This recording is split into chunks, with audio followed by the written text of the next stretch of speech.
Video शुरू करने के पहले एक बात, यह वीडियो बनाने में बहुत मेहनत लगती है। अगर आपको यह वीडियो थोड़ा भी पसंद आए तो इस चैनल को सब्सक्राइब जरूर करना। धन्यवाद।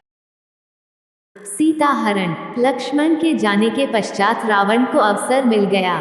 वह ब्राह्मण भिक्षुक का वेश धारण कर रावण सीता के पास आया और बोला, हे सुंदरी, तुम कोई वन देवी हो या लक्ष्मी अथवा कामदेव की प्रिया स्वयं रति हो। इस पृथ्वी पर तो मैंने तुम्हारे जैसी रूपवती लावण्यमय युवती मैंने आज तक इस संसार में नहीं देखा है। तुम कौन हो, किसकी कन्या हो और इस वन में किस लिए निवास कर रही हो?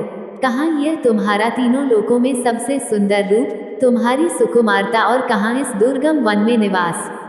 यह स्थान तो इच्छानुसार रूप धारण करने वाले भयंकर राक्षसों का निवास स्थान है। तुम यहाँ से चली जाओ, तुम यहाँ रहने योग्य नहीं हो। सीता ने कहा, हे ब्राह्मण, मेरा नाम सीता है। मैं मिथिलानरेश जनक की पुत्री और अयोध्यापति दशरथ के ज्येष्ठ पुत्र श्री रामचंद्र की पत्नी हूँ। पिता की आज्ञा से मेरे पति अपने भाई भरत को अयोध्या का राज्य देकर 14 वर्ष के लिए वनवास कर रहे हैं। उन पराक्रमी सत्यप्रायण वीर के साथ मेरे तेजस्वी देवर लक्ष्मण भी हैं। आप अतिथि हैं, अतः इस आसन पर बैठकर यह जल और फल ग्रहण कीजिए। मेरे पति अभी आते ही होंगे।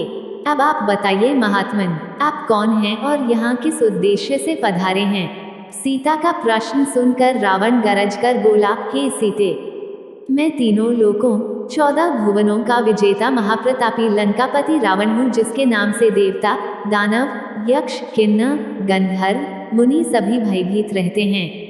इंद्र, वरुण, कुबेर जैसे देवता जिसकी सेवा करके अपने आप को धन्य समझते हैं। मैं तुम्हारे लावण्यमय सौंदर्य को देखकर अपनी सुंदर रानियों को भी भूल गया हूँ और मैं तुम्हें ले जाकर अपनी भार्या बनाना चाहता हूँ। हे मृगलोचने, तुम मेरे साथ चलकर नाना देशों से आई हुई मेरी अत्यंत सुंदर रानियों पर पटरानी बनकर शासन करो। मेरी नगरी लंका की सुंदरता को देखकर तुम इस वन के कष्टों को भूल जाओगी, इसलिए मेरे साथ चलने को तैयार हो जाओ।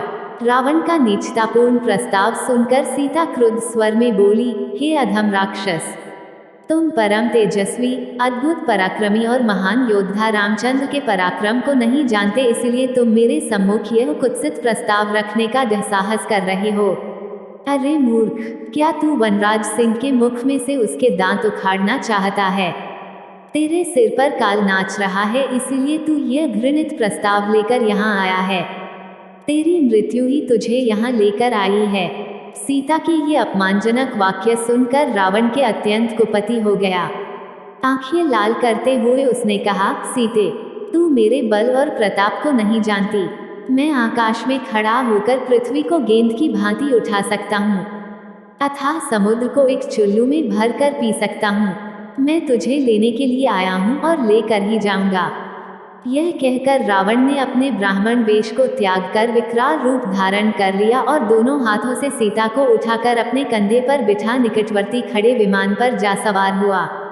इस प्रकार अप्रत्याशित रूप से पकड़े जाने पर सीता ने हे राम कहते हुए स्वयं को रावण के हाथों से छुड़ाने का प्रयास किया, परंतु बलवान रावण के सामने उनकी एक न चली।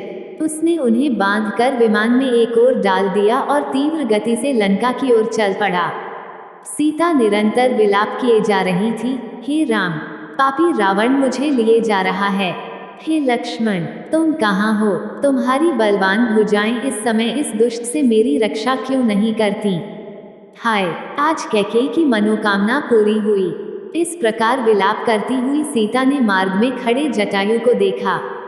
जटायु को देखते ही सीता चिल्लाई, हे आर्य जटायु, देखो, लंका का यह दुष्ट राजा रावण मेरा अपहरण करके लिए जा रहा है। इस नराधम से आप मेरी रक्षा करने में आप असमर्थ हैं, क्योंकि यह बलवान है और अनेक युद्धों में विजय पाने के कारण इसका दुस्साहस बढ़ा हुआ है। आप रावण द्वारा मेरे हर लिए जाने का यह वृतांत मेरे पति से तो अवश्य ही कह देना। इसके आगे की कहानी आपको आने वाली अगली वीडियो में देखने को मिलेगी। यह वीडियो देखने के लिए धन्यवाद दोस्तों।